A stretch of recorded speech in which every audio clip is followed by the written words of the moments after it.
Good morning again.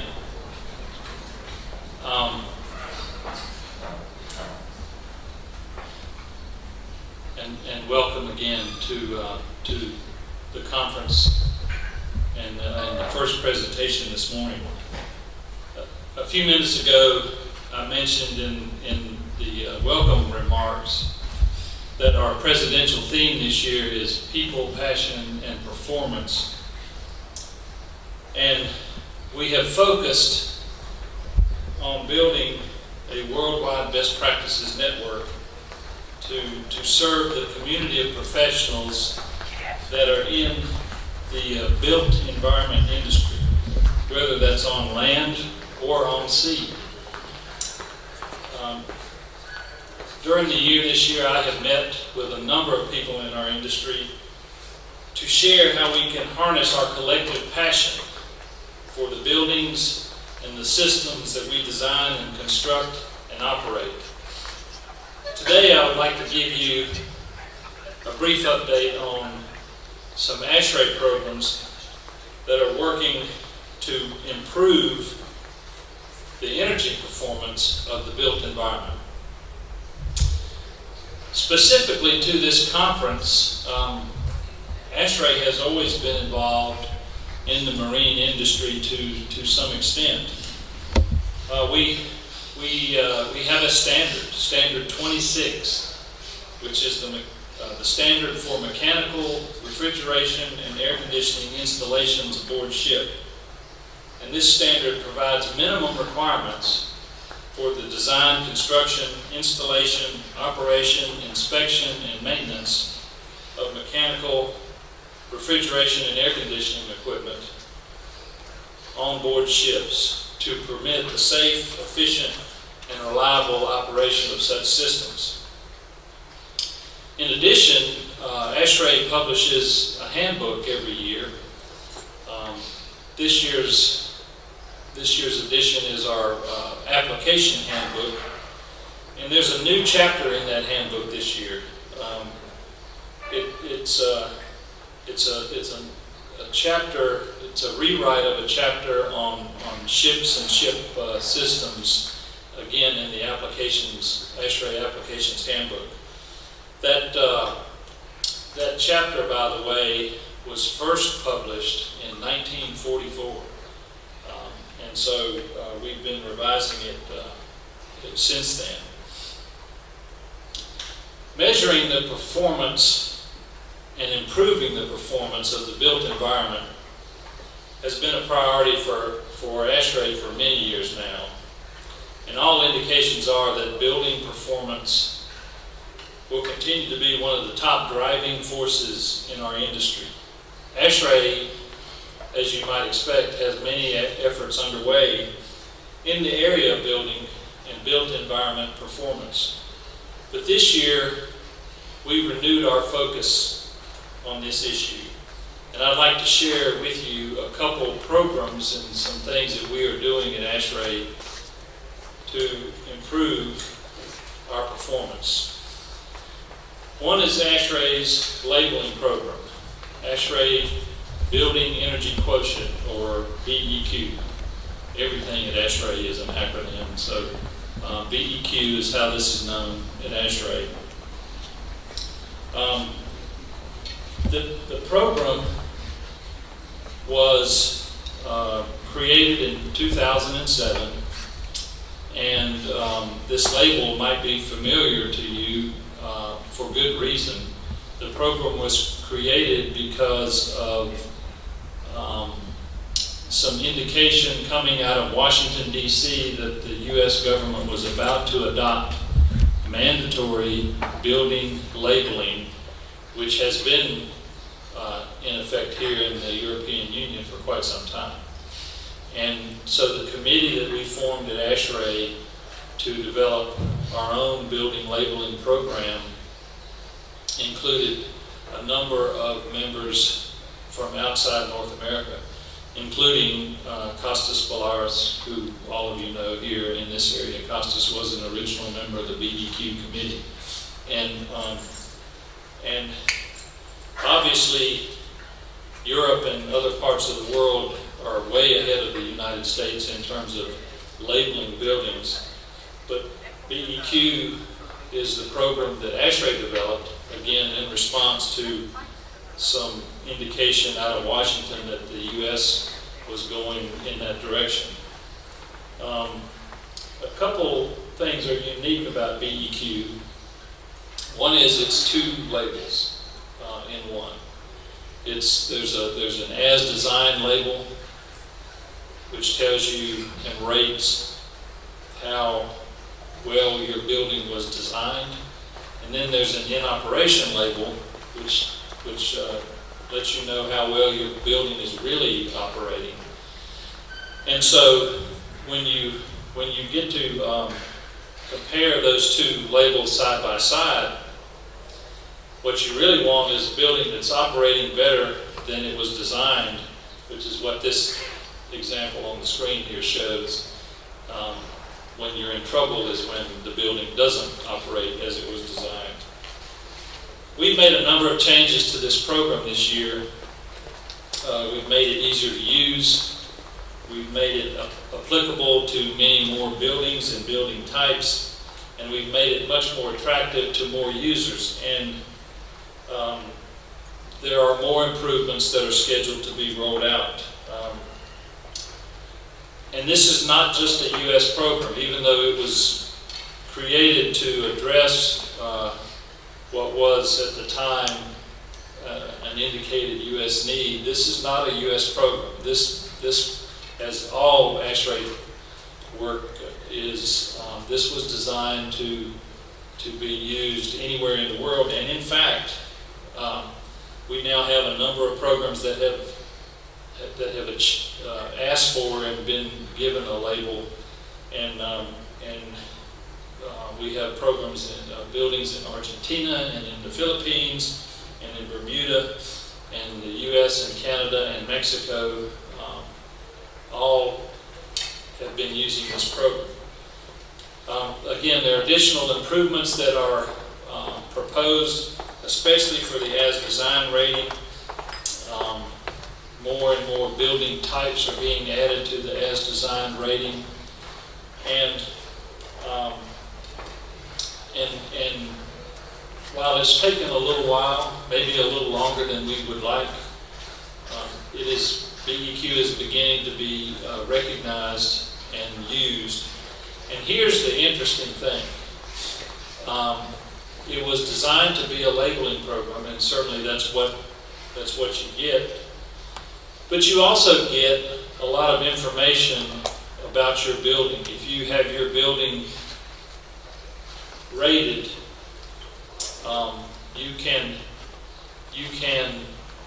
you get a lot of information about what in your building is using energy. And because of that, what we are finding is that many people are using this program as a tool, not just for a label, but as a tool to improve the performance, the energy performance of their built environment. And we think that may be the future of this program. Again, if the U.S. Ever gets to a labeling program, and there are some jurisdictions within the United States, the city of Chicago, for example, last year just adopted a mandatory labeling program for all commercial buildings. But the real value of this, again, in our focus this year for improving performance of the built environment, the real value of this program is as a tool to identify the things in your building that are using energy and can help give you some direction on how to improve those things. Now, ASHRAE does, in addition to programs like this, ASHRAE does a number of things very well, and we're really known in a couple of areas. One of those areas is our standards. I mentioned in just a second ago about Standard 26, which is the standard minimum requirements for mechanical refrigeration and air conditioning systems on ships. Standard 26 is one of 110 different standards that ASHRAE writes. Some of them are very well known. Some of them are not so well known. But I would like to highlight a couple of them as it relates again to what we're trying to do to improve the performance of our built environment. More and more jurisdictions are requiring energy audits. More and more building owners are requiring energy audits. And in order to do that correctly, we have a standard 211. Whoops, wrong button.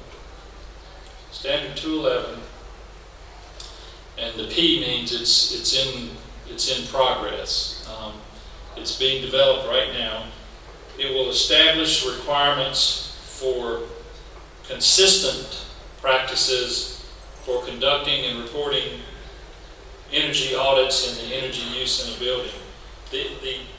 We have published a book for a while called Commercial Building Energy Audit Procedures, and it's widely recognized and widely used, and it identifies ASHRAE Level 1, Level 2, Level 3 audit procedures, which are recognized around the industry. Well, what Standard 211 is going to do is define those procedures precisely, provide a common scope of work for these levels of audit, and establish minimum reporting requirements. And this standard is intended to apply to all dwellings except one single-family homes. Okay. The committee is hard at work on this standard, and the first draft is actually expected at our annual meeting in June, and so the public, you will get a chance to review this. The other one that's shown on the screen here is Standard 105, which has been around for a while, and it was revised this past year. As you can see, the latest version is 2014. And this is the standard for methods of determining energy performance. Again, what is energy performance? And how do we measure energy performance? How do we measure CO2 and other greenhouse gases? This is the standard for actually quantifying what that performance really is. And again, as it relates to our goal of really improving the performance of the built environment, this is a very important standard. The other thing ASHRAE does is research. Oh, I forgot one. This is important. Standard 189. 189 is only about 5 years old. It is our green building standard. Its title, as you can see here, is the Standard for the Design of High Performance Green Buildings. It was written in conjunction with the U.S. Green Building Council and the Illuminating Engineering Society, and it defines, what really is a high performance built environment. And I think it's important for you, especially the Navy people here, because this is being adopted in a number of areas, including a number of municipalities in the United States, but the Department of the Army in the U.S. Has adopted 189 as their minimum performance for Army facilities. We have been working very closely with Catherine Hammock, who's the Assistant Secretary of the Army in Washington, and she has dictated that ASHRAE 189 will be the minimum performance for Army facilities around the world, even temporary facilities that are constructed, outside the U.S. And so I put this up here as an example of how ASHRAE has been working with a number of organizations, including the military, to promote building performance. So, as I started to say, the other thing that ASHRAE is known for is research. We spend between $3 and $4 million US dollars. We spend between $3 and $4 million US dollars every year on basic research for improving performance, for basic HVAC science. And we currently have 68 projects underway that are funded by ASHRAE research dollars. 12 of them are directly related to improving the energy performance of the built environment, and a couple more will certainly have an effect on improving the performance of our building stock. The one I've highlighted here, I think, is kind of interesting.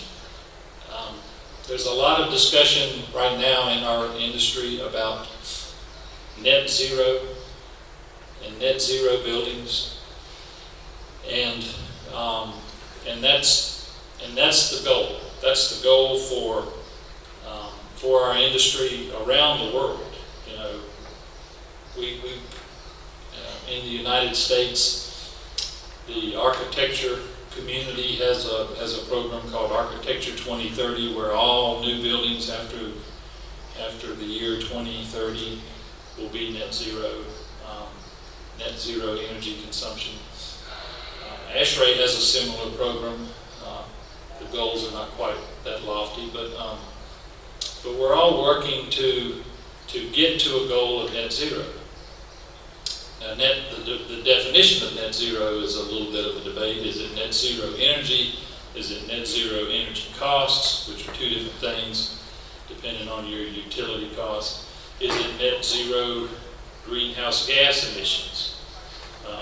So there's a bit of a definition debate that's going on, but you can't get there unless your building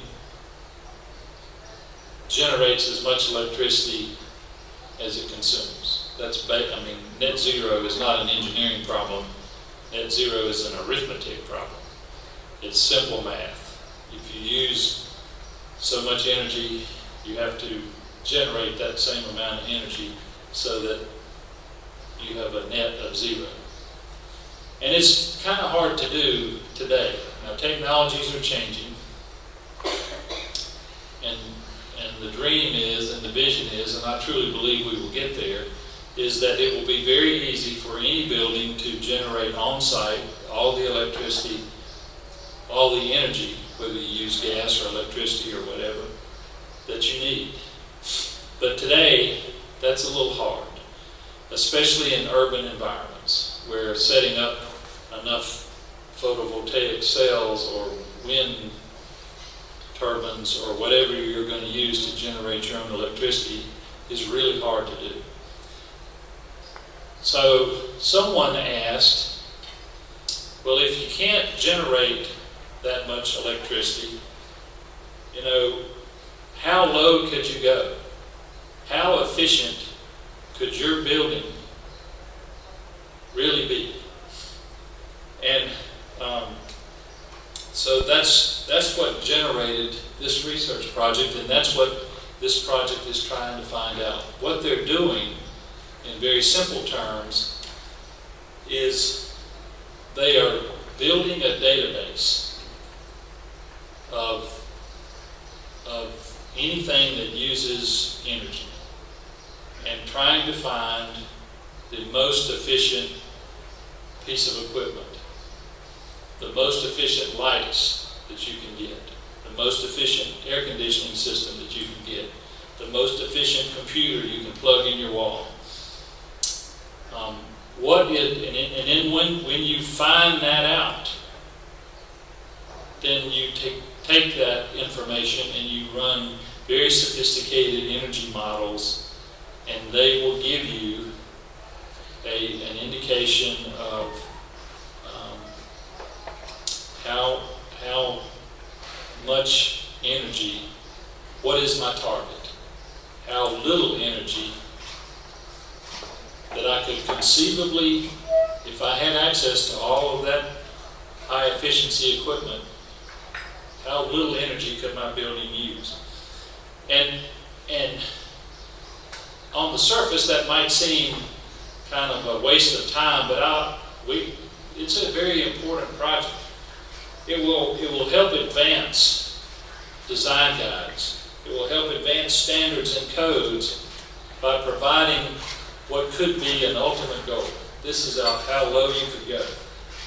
And it will indicate to building design professionals what they can achieve and challenge the creativity of those professionals to achieve results in real-world situations where you're always constrained by things like budgets and first costs and how much money do I have. The project is basically scheduled to be completed this summer. When we had our ASHRAE meeting in Chicago, we actually gave this research team an extension because, again, they're running very sophisticated energy models, and what they found is that the weather data for those energy models needed to be improved. And so they are upgrading their software to include the latest versions of the energy model software and the weather data, and it will make their results much more up to date and much more viable. But this, my battery, somebody's battery is running very low. That's this.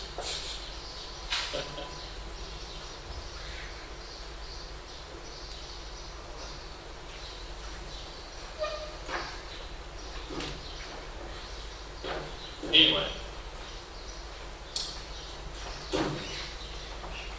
Now it's not. Good deal. So this is exciting stuff. I mean, and this is the kind of thing that ASHRAE does, and this, and you know, ASHRAE is a collaborative and open and very public organization, and this is the kind of data that we would share, you know, with our partners.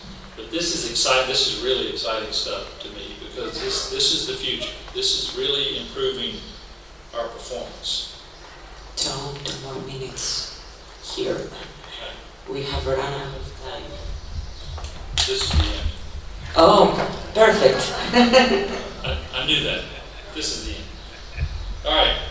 So, as you can see, ASHRAE and our associations around the world are very busy and working very hard to improve the built environment. And we look forward to what the future holds, and we look forward to working with you in the future. Again, thank you for inviting ASHRAE, and you know, our people and our passion are going to make us perform, and together that we can make the world a better place than it is today. So thank you very much for having us.